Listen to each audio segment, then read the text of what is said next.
Hey everybody, happy almost Thanksgiving and welcome to AMC Movie Talk for movie fans. I'm your host Sinead DeFries and this is The Daily Show where we bring you the latest news from the world of movies plus some insight into what it all means. Joining us as always is your editor-in-chief for AMC Movie News, John Campea. Well, greetings and salutations everybody. Welcome to the best damn movie-related show on the internet, coming to you live from right here at the Stream.TV studios here in Hollywood, California. And happy American Thanksgiving to all you. Now, us Canadians, we know the real Thanksgiving was in October, but happy American Thanksgivings to all you guys. We hope you have a wonderful holiday this week.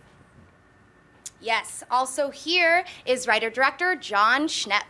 Hey, what's going on? Yeah, Thanksgiving's here. It's, it's Indians and all the horrible, weird stuff that we did to get America going. Yay, Puritans. Puritans. Eat some sandwiches. Yay. Also here is your senior editor for AMC Movie News. It's Miss Amy Rose Eisenbach. I still have to catch my breath from the magic that just went down. Yes, happy Thanksgiving and all that magic. And also AMC's Christian Harloff. Schnepp, no politics and religion at the MC movie. Sorry. Almost Thanksgiving. How about almost episode 7 trailer? How about Oh, yeah. Hey, listen, that brings up, I should mention, hey, folks, just so you know, today, because tomorrow is Thanksgiving, the following day is a holiday, too, this is the last AMC Movie Talk until Monday. So we're going to do something a little special today. We thought, since this is the last day that we're doing it this week, just all Twitter questions today. So you can start tweeting in your questions. Right now, if you're watching us live, this will be the best chance you have to get a Twitter question on. Tweet to us at AMC Movie News. Sinead is going to be monitoring the Twitter board and picking out the questions, and that's all we're going to do today.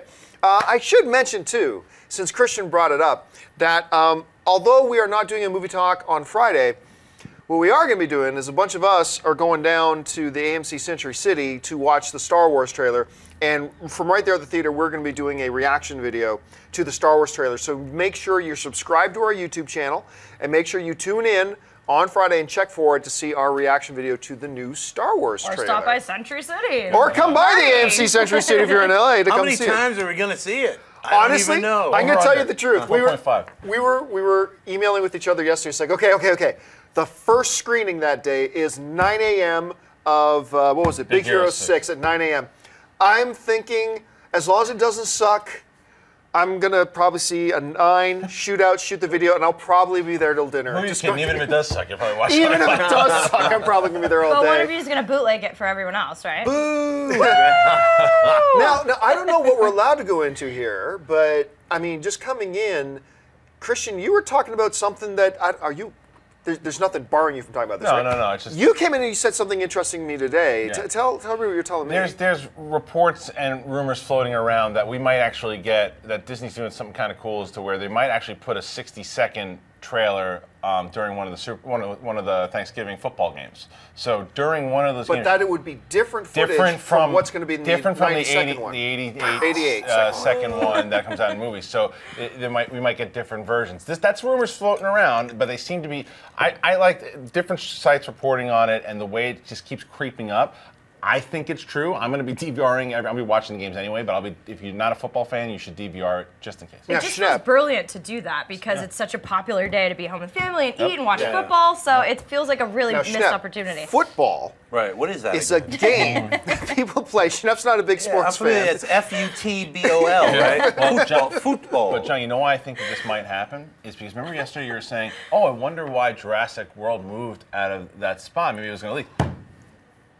That's some Sherlock reasoning there. Maybe they heard, maybe they got a tip, and they said, oh, no, let's move it now. Because that would make sense. If you're the executives with Jurassic Park, and you're like, we're going to launch this on Thanksgiving, and then you hear that Star Wars is Jurassic what? There goes all your buzz. Yeah. That's actually, okay. Star World. What was the X-Files spinoff? The smoking, Californication. No.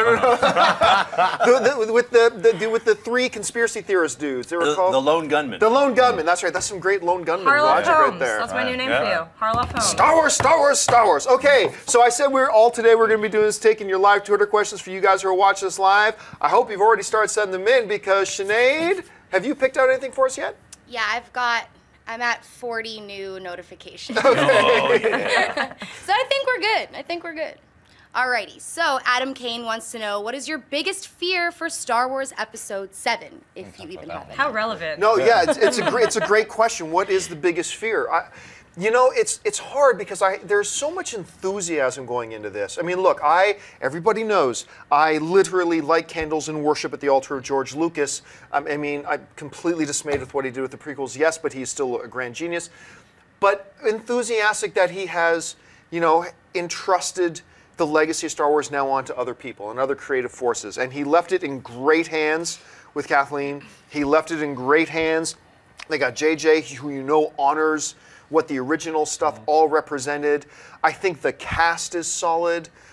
My biggest fear, honestly, has nothing to do with any of the people involved. My biggest fear would be not focusing on, not entirely, but not having a strong emphasis on the Jedi. If it was just another space battle kind of movie, it could still be awesome, still be great. But what makes Star Wars so unique is the Jedi and you know, and the Sith, if the Sith are going to be there too. So I mean, we've all heard about what may or may not be in there. So so I'm not even really that worried about it. But if I was going to say my one fear, that would be my fear. What about you, Christian? I don't think you need to worry about that just because of the title. I agree. Yeah, I agree. But I understand if it comes, and if it is, if there is a lower focus of the Jedi, it'll probably just be in 7, and then more as 8 and 9 come in, you probably get a stronger feel on it. But for me, it's not. I'm just worried about it. We're too much greatest hits. I'm okay. I'm okay with nostalgia. I'm okay. I love that we're bringing back people to, and if we get a couple calls to the cantina and stuff, that's great. But I don't want it to be like, you know, every single thing is just a throwback, and all we're getting is it's Tatooine again, and then it's Hoth, and it's.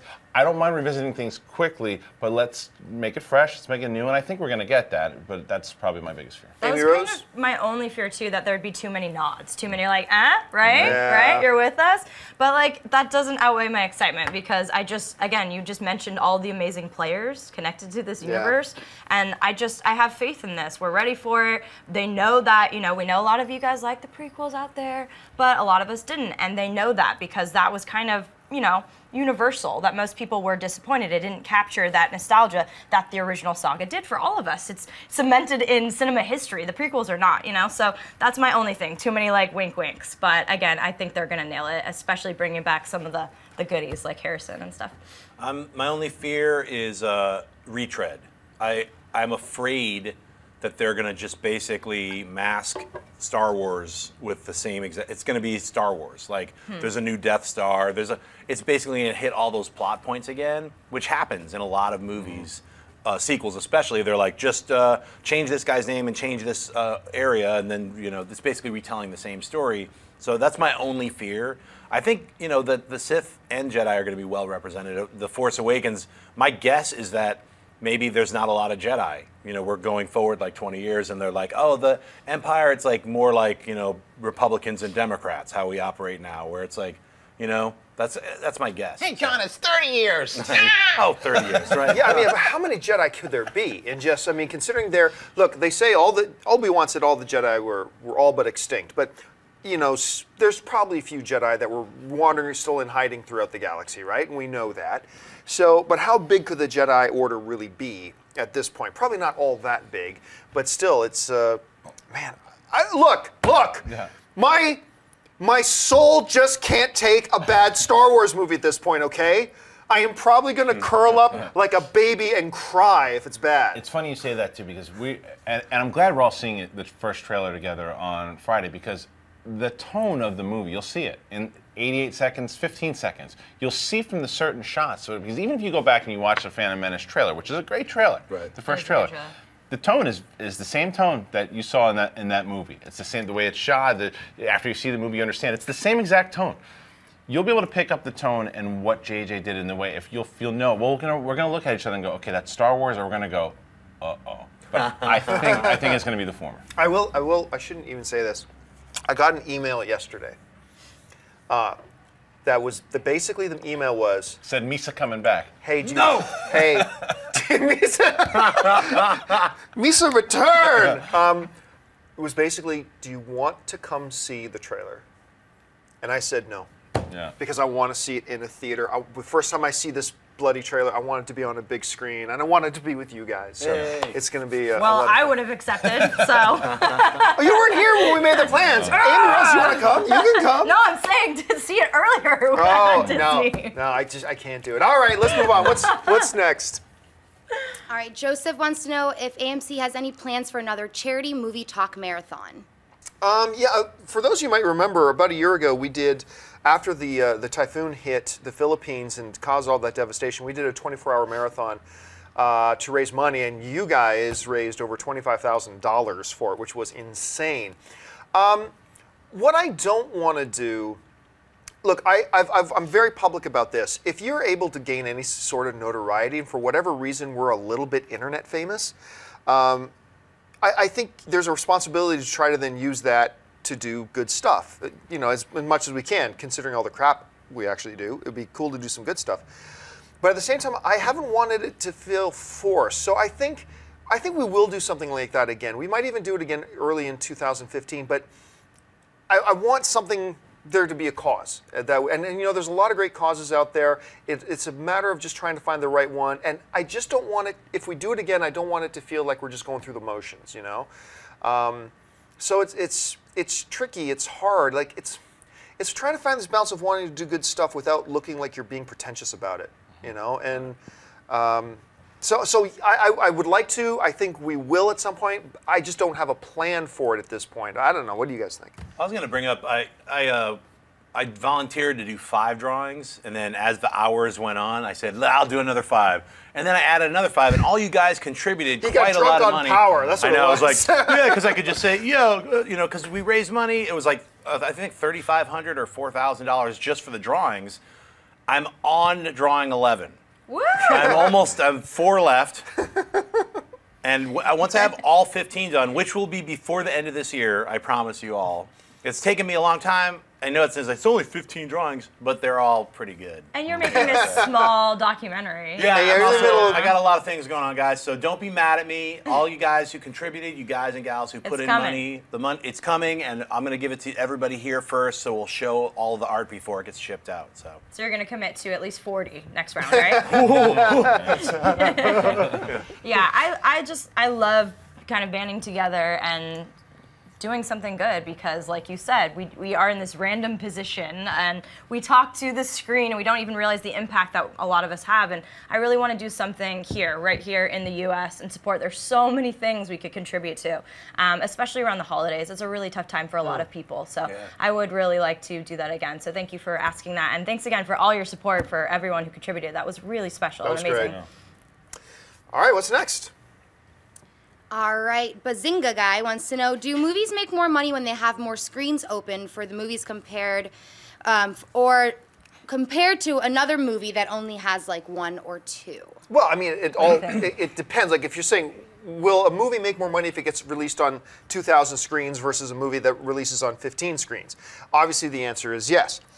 But what I often get asked is, okay, well, this movie made more money than that movie. And someone say, yeah, but John, that movie opened on 2,200 screens, and that movie only opened on 1,935 screens. Yes, but once you get over like 700 screens, that means no matter where you are in the U.S., a movie is playing where if you wanted to see it, you could go see it. And really, one of the numbers I really like to look at is not so much the total, but is then the per screen average. And usually they fall in line anyway about how many people went to go see it per screen. But honestly, once you get over 1,000 screens, 1,500 screens, it almost doesn't matter at that point because it means that the movie's in enough theaters that if somebody wanted to see it, they could easily go and see it.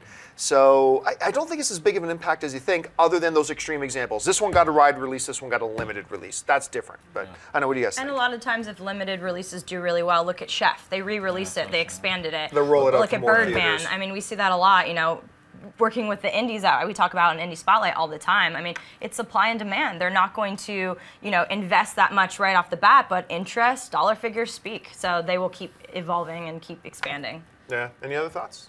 No, I mean, the only thing is like if one movie has 2,000 screens and the other has 2,000 screens and bad word of mouth, you'll see the bad movie drop. Right. Yeah. And it doesn't matter how many screens it's playing it. So. All right, what else we got? Gracie wants to know, with the new DCCU, do you think we could get a Teen Titans movie since it is something different from the MCU? You know what? I am, as huge as I am on comic book movies, and I love them so much, I have very little to no interest in a Teen Titans movie whatsoever, and there's a lot of different reasons that go into that. But that being said, that's just me. That's just my opinion. That's how I feel about it.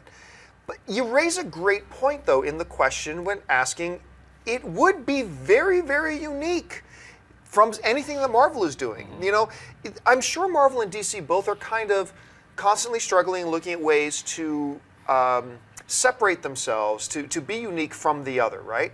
And, you know, as much as I have no interest in a Teen Titan movie, that could be something that really stands as something that differentiates them from Marvel. Could be some upside to that. I don't know, Amy Rose? Yeah, I think that it could only help because it just continues expanding the kind of properties they're, you know, reaching, the kind of audience and just the age range and everything. And it is a very unique property to what they have already planned out. So I think that it could just help them, again, differentiate between the MCU. Right. So yeah, I think it'd be great. I personally would like to see it. I think it's a popular property too. So I mean, for that, it's something that should absolutely be explored. Because, like you said, John, it might not be for everybody, but there are certainly a lot of people who do want to see it. What I think is going to happen first is, and I feel like a broken record, but it really depends on Suicide Squad, Wonder Woman, all this, how these movies do first. You have to have, they've got to see, it's those movies that's going to say, oh, we have a successful thing here. And whether or not you're going to start tying in other timelines or make it separate, whatever you're going to do, you've got to focus on your timeline first because you've committed to it. Yeah. You released your slate, you've got everybody excited, but what are you going to do DC? So you got to focus on the stuff you announced first and then start looking at other projects. And there's a lot announced, so they have their work cut out. Yeah, they got a big schedule ahead of them. For me, I started reading Teen Titans when I was a teenager, and it was the Marv Wolfman, George Perez run. And it was an incredible run. If you get a chance, it's collected in 2 omnibuses. It's giant. It's a massive amount of storytelling. If they just made a TV series just from those comics alone, you got 5 seasons. And it's some of the most epic young adult storytelling but before nobody will watch it.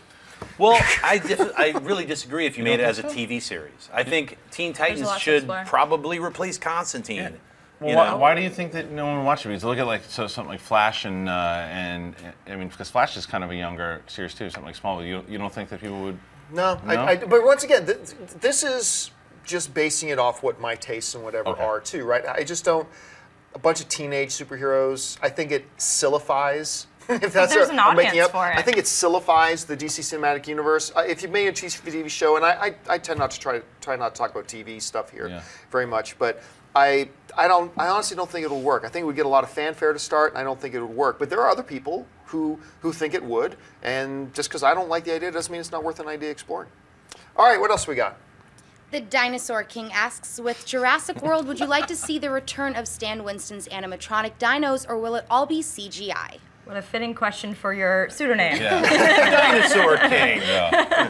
I believe I heard a long time ago that they planned on using a mixture of the two. Like, there's certain things you cannot do with animatronics. There's certain things you can't do with practical effects in the modern story, especially if you're going to tell a story with big dinosaurs and stuff like that.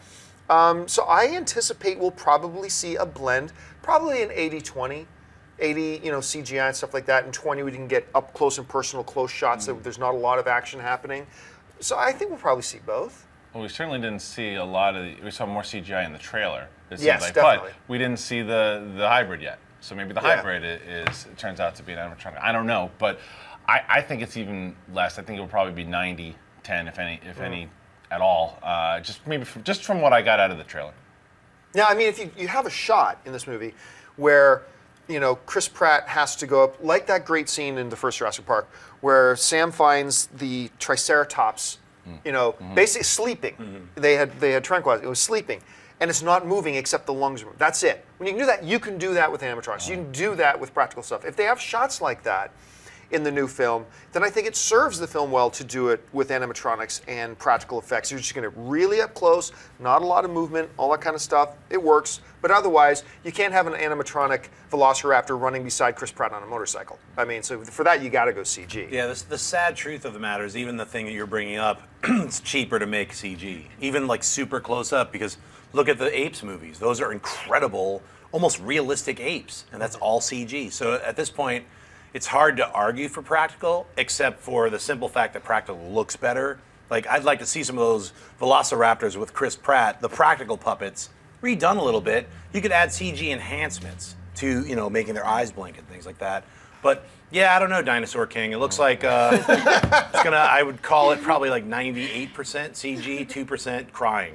I personally thought it looked better in the original films from the little bit that I saw, and there's something to be said about CGI looking just not as realistic, and you know, sometimes it blends really well. Look at Hunger Games. I thought the CGI was fantastic, but with dinosaurs, there's something really, I don't know, special about the old franchise, and I thought the trailer was beautiful, but I wasn't like, yes, this is everything I've been waiting for, especially Chris Pratt. I love Chris Pratt, but his lines were kind of awkward, so I'm hoping it works, but in terms of the CGI, it will always be a blend. We're just at that age in technology now, you know? I think that's the difference, though, with what you were saying, though, Schnepp, before, as far as, because you brought up the Apes movies, too. I think that, because it looks like in CGI, that's not any performance capture. That's just the special effects in general. So I don't think they're going to start putting people in the performance capture to have them as be raptors, but I think you clearly see the difference when it is performance capture and when it's just CG. CG has come a long way, for sure, but you start to see the difference, I think. All right, what's next? All right, D. Knighton asks, should unknowns be cast as the Power Rangers in the, according to Roberto Orsi, in continuity reboot? P.S. Sincerely, I love y'all. Well, since Roberto Orsi is no longer on the Power Rangers, you have to take anything he said at any point with a grain of salt right now. I think you hire and you cast the best people for the roles. And if they're unknowns, they're unknowns. Remember, known and unknown has no equation to talent and non-talent.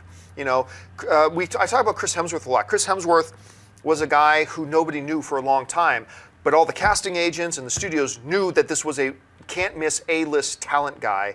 And so when the opportunity came up to put this hyper-talented guy in Thor, they went with him instead of a more popular guy at the time. So known and unknown is relevant. Go for the best person.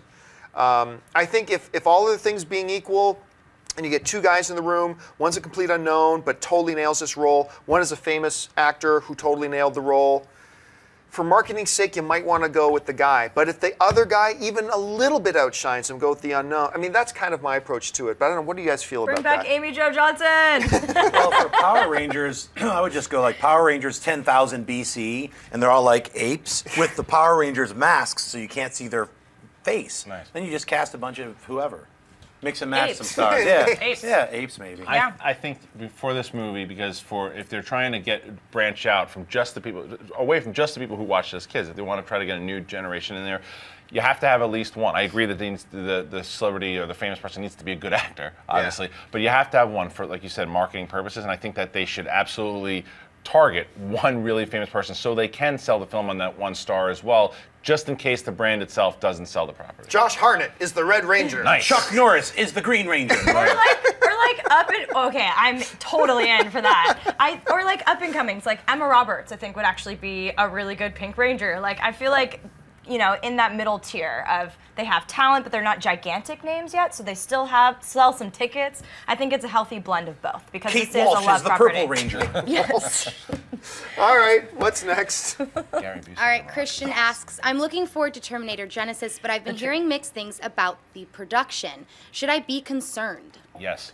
Yeah, I'm Be afraid. hearing. Definitely. I'm hearing not great things. Like I'm hearing studio people are concerned about it. I mean, look, then on the one hand, you get J.K. Simmons, who usually doesn't blow a lot of smoke. And J.K. Simmons I read this script, and I wanted to be in. This was a great script, blah, blah. So I'm hearing mixed things and that thing, but I'm hearing that there are certain studio people that are not thrilled with what has been coming out of that production at this point. That may be true, that may be not true. I haven't even seen a trailer yet. So I'm not going to get too excited. I'm not going to get too worried either way. But there's probably reason to be a little bit concerned at this point. I'm still scarred by the covers, the magazine covers. Yeah. They still haunt me. Everything I've heard so far, I was actually excited for this movie, and everything I've heard about it so far, I think that they mucked up the whole the mythology. From what I heard, the way that they changed things and the things that they've done so far. And nothing against J.K. Simmons. He's one of my favorites of all time. I don't know if he's a hardcore Terminator fan. He might have just been looking at a specific script and what they've done, things that I've heard if the rumors turn out to be true, the things I've heard, I hate what they're doing with the story. Hate it. So I hope that it's not true. I hope it's different. I hope that we're wrong at this table, and I hope you don't have to be concerned. Wait, I don't hate it, so don't group me in with you haters. No, I'm actually excited about it. We haven't seen anything to hate. I didn't group you in it. What I'm saying is I hope that that as far as any concerns at all, I hope that I'm wrong, and I hope that Anna's fantastic in the movie, but I don't know if he's going to. So, well, here's the thing. Like when I first heard it was called Genesis with a Y, I was like, "What's up with the weird spelling?" Then I thought about Cyberdyne, all these other just the weird spellings that James Cameron he put in. So it's and the time travel thing in itself is just a weird part of the Terminator history. Like if you look at the TV series or Terminator Salvation, it's never been like we have the first 2 Terminators and then we have everything else. So if this can even get to be close to the second or first Terminator, it's a home run. Well, so and that's the thing. I have to wait till I see the movie, you know? He was teasing us with T2, which is in my top 10 favorite films of all time. He was throwing around those words. This is much more reminiscent of that. I'm like, damn, you can't make promises like that because that is probably most people's favorite of the franchise. First one was great as well. After that, it just kind of started fizzling. Right. Don't even bring up Salvation in my presence. But I feel like, Alan Taylor was a really inspired choice to get behind the helm. After Thor, I mean, he's a great pick. And then Emilia Clarke, I love her. Jai Courtney, I feel like he's really, really overrated. He overacts everything, in my opinion. Sorry if you love him. So and JK, I mean, he's in one of my favorite films this year, Whiplash. So he's just, there's a lot of elements that I still hope are good, but from what I've heard, from what I've seen, I'm, cautious optimism. I'm just saying those were like photos that were shot in a studio. That's why they look so horrible. They should have done a better job at like, hey, here's the world's first chance to check out Terminator Genesis. And it's like weird, horribly posed photos, like fake action. Those were so bad. It's a bad deal. So I'm not going to hate on it because of that. But. All right, what's next? Alexander wants to know, hi AMC, love the show. What do you think will win at the box office this weekend between Horrible Bosses 2 and Penguins of Madagascar? Have a hard time not imagining that, number one, Hunger Games will win the box office this week. Right.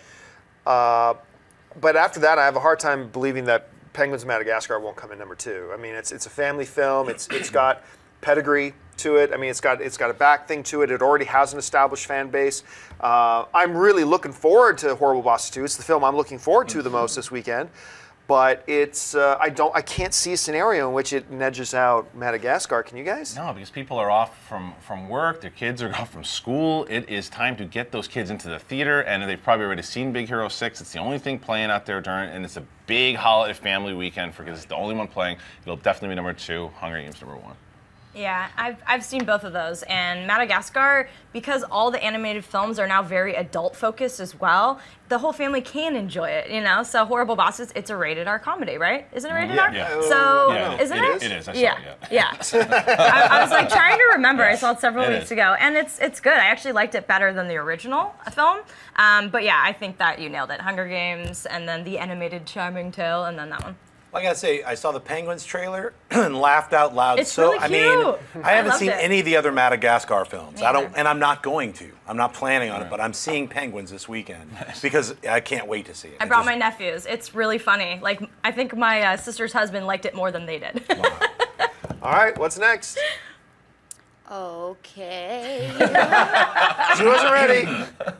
That's my way of pretending like I know what I'm going to say next. All right, Ralph wants to know, do you think that the upcoming movie Tomorrowland is just a big advertisement for the theme park?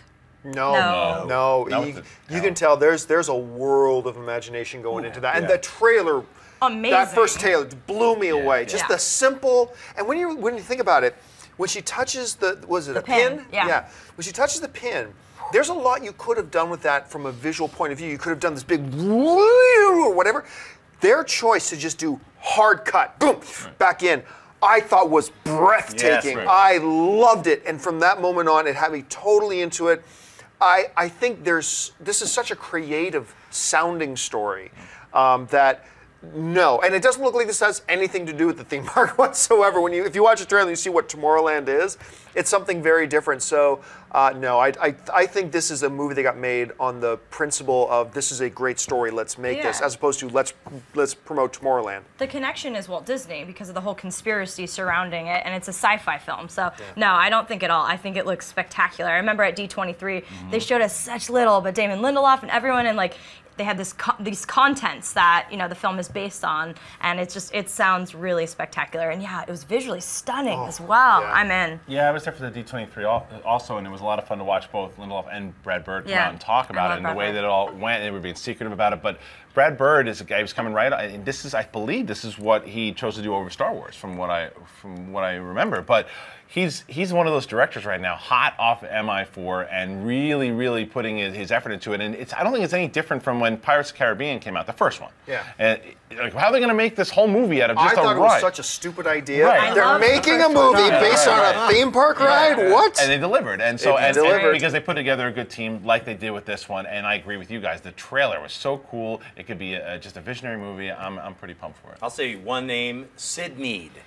Now, Sid Mead has designed the future. So I've seen a lot of those paintings that Tomorrowland is all the graphics, these beautiful silver. It's like a spaceship kind of like future of the 50s. So that's why it's so exciting to me from a science fiction perspective. When they go into the future, you're going to see like that silver, non-dystopian, a utopian future, which we never see anymore in any science. It's always like through the nuclear bombs and people in dirty clothes, the postman and all that kind of stuff. This is going to be like a beautiful future. And I think it's great for kids now to see something to look forward to. Like Demolition Man. Yeah, Wesley Snipes. That's what I think of. After the Taco Bell wars. I'm on hoofs. All right. Well, let's take the last question of the day. All right, it's about superhero movies. Surprise, surprise. Joe wants to know, because RDJ only had 2 movies on his contract, do we think that he might die in Cap 3? No, they signed a new deal. I mean, remember before the news came about Captain America: Civil War, RDJ was talking. Now he had 2 films left, and that was going to be Avengers 3 and Avengers 4, I believe it was going to be. And so he talked. He was on the talk show host circuit and talking about how we're having talks. There are discussions. There are negotiations going on. So clearly, since he only had 2 films left, and he's got Civil War. And we know he's going to do Ultron, Avengers 3 and 4. He's going to do the Infinity parts 1 and 2. So he's doing Avengers 3 and 4. There's 3 films right there. So clearly he signed a new deal. Now, how long that deal goes, I don't know. But I'll tell you this. They're not going to kill off the Tony Stark character. There's no way. That is the highest grossing character they have. It would be a stupid business move for them to do. And even if Kevin Feige himself, look, Kevin Feige's in control of everything at Marvel, but even if Feige wanted to kill off Iron Man and Tony Stark, there's no way his bosses would ever allow that. It's not going to happen. And now, they may not have RDJ forever, but then they'll just get another actor in to play Tony Stark. It's They'll just inevitable. buy him a country and tell you. But I have not heard the details about RDJ's new deal, which he obviously has. Have you guys heard anything about the new deal? No, and I just think from just going off the comic storylines, you need Tony Stark for the next couple of movies too. But it doesn't say Chris Evans is going to make it through all the way.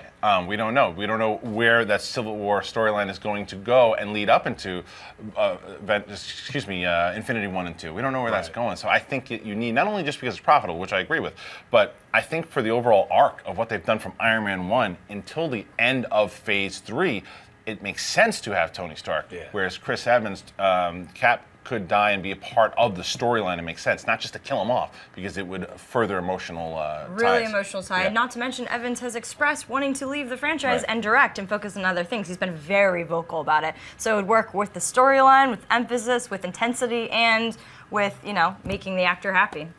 I say if you look forward in 10 years in the future, like Evans is gonna leave Captain America for a couple years, direct maybe like 2 movies, and he's gonna be like, I want to come back to Captain America. Can I please come back to Captain America? Just like Bale's had that weird 30 minutes of staring off, inner crying, realizing I've just passed the torch.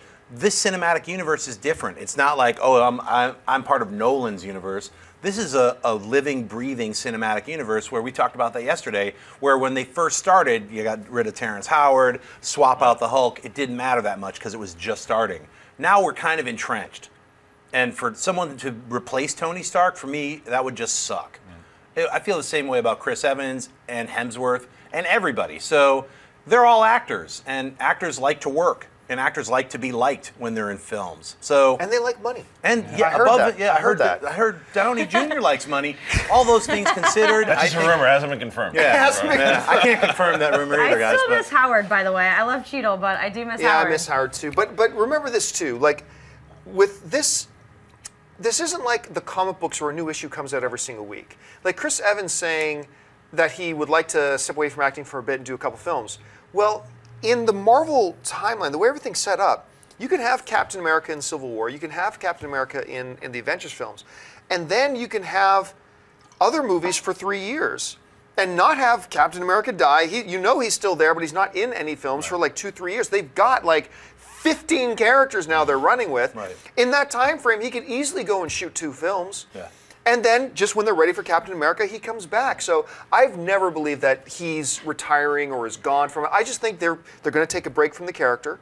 I think they're going to take a break from a couple of characters. I think Thor is going to have a break coming up after Ragnarok. Yeah. Probably after Ragnarok, after the Avengers stuff. I think Thor's going to have a bit of a break, but then they'll come back to Thor later. And I think that's probably what's going to happen. And might I suggest, since we're talking about a 10-year span, that they maybe shoot a trilogy in a year. Like, Arrow is 22 episodes Flash is 22 episodes. Gotham is 22 episodes. Technically, almost 20 hours of content. I think Marvel can step up and say, we're going to shoot 3 Inhumans, 3 Doctor Stranges. I think you get a better chance, though, of that after Phase 3. I think that... I agree. No, I think that's very possible, too. Even going back to Star Wars again, too, is that even when they rumored that Obi-Wan thing, to where it would be just a separate trilogy of Obi-Wan, to where you could absolutely do that with Marvel and DC, but continuing this first story arc that they're doing. But I agree with you. I think that would be really smart to do. But at this point, I think if I'm an exec at Marvel, even as successful as everything else has been, I don't think you launch into a plan for 3 films with a property that you haven't even done 1 film with yet. I agree. I think you do 1 Inhumans. If it works, if it's like Guardians of the Galaxy successful, then you can sit back and go, okay, that worked. Okay, plan Inhumans 2, 3, and 4. Let's shoot them back to back, release them once a year, blah, blah, blah. I should have said Iron Man 4, 5, and 6, Captain America 4, 5, 6, Thor 4, 5, 6. Just so that you get those in the can, then you can release them every other year, and those guys can then do whatever they need to do. Well, Iron Man can hijack Captain's movie anyway since he's in it. So I'm going to be in it. All right, folks, that'll do it for us for this installment of AMC Movie Talk, our special last day before Thanksgiving edition. Thank you so much for joining us, guys. I want to thank, first of all, the people sitting at the table with me. Sitting on my left, writer-director, Mr. John Schnepp. Schnepp, where can people find you online? You can find me at Twitter and Instagram, John Schnepp, and at TDOSLWH, and all you Puritans unite! Sitting on my right, their senior editor of movie news here at AMC, Miss Amy Rose Eisenbach. Amy Rose, where can people find you? At Amy Rosie on the various social channels, and a new episode of AMC Indie Spotlight is up now. Go watch it. Thanks, guys. And where can people find that? On AMC Independent YouTube channel, which is the same handle on Twitter and Facebook as well. Thanks for all your support. Really appreciate it. Mr. Christian Harloff. Christian, where can people find you? Twitter at Christian Harloff, and you want to see what Star Wars book I'm reading that you should read, you should check me out on Instagram, Christian Harloff. And, of course, our lovely host today, Ms. Sinead DeFries. Sinead, where can people find you? I am on Instagram and Twitter at Sinead DeFries and at thatsosinead.com. And you can find me on all the various social media networks, just at John Campy, either on Facebook or Twitter or whatever. Thanks so much. And hey, listen, I'm going to make sure you guys know this too. AMC Movie News now has an Instagram account. Find us on Instagram. Our handle there is just AMC Movie News, all one word. Find us there and follow us there. We put up like a bunch of pictures every single week, so we hope you check that out. Don't forget, lots of great films playing at AMC Theaters right now. Head on over to www.amctheaters.com for your theater, showtime, and of course your movie ticket information. If you want an audio-only version of this episode, look in the description of this video and you'll find a link to our podcast feed. And don't forget to click the thumbs up button and make sure you subscribe to our YouTube channel. So that'll do it for us, guys. Happy Thanksgiving to all of you. Have a safe, wonderful holiday with your family and friends. I'm going to be sitting back and watching some football tomorrow and maybe a 60-second Star Wars spot. I don't know, maybe. And then don't forget to check out our Star Wars trailer reaction video that we will put up on Friday. So until next time, guys, for all the crew here, my name is John Campia for AMC Movie News, and until next time, bye-bye. Hey everyone, if you like this video, click that thumbs up button and make sure to subscribe to our AMC Movie News YouTube channel. It's free and helps you stay up to date with all the latest movie news, as well as our daily AMC Movie Talk show. Also, make sure that you follow us on Facebook and Twitter to stay up to date with all of our special promotions, contests, and prize giveaways.